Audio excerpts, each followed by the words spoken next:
काल पुणे मनपात सुद्धा राडा झाला. विरोधक आक्रमक झाल्याचं पाहायला मिळालं. भाजप नगरसेवकांवर ते धावून गेलेत. या घटनेच्या निषेधार्थ 22 तारखेला आंदोलन करण्यात येणार आहे. आंबेडकर पुतळ्यासमोर मुकनिदर्शन करण्यात येणार आहे. पुणे मनपातील निलेश निकमांनी ही माहिती दिलेली आहे.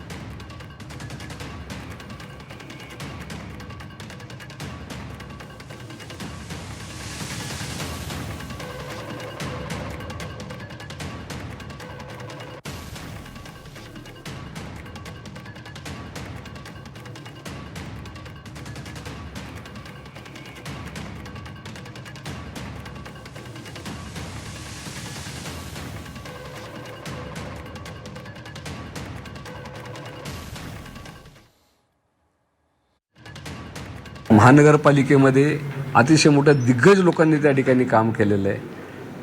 असा प्रसंग कधी घडलेला नव्हता. पुण्याच्या ह्या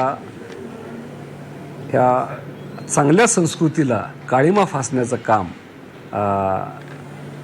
सत्ताधारी भारतीय जनता पक्षाच्या सदस्यांनी केलं आणि त्याबाबत येत्या 22 तारखेला आम्ही डॉक्टर बाबासाहेब आंबेडकर यांच्या पुतळ्यापाशी महानगरपालिकेत असल्या आम्ही त्या ठिकाणी मुकनिदर्शनं करणार आहोत.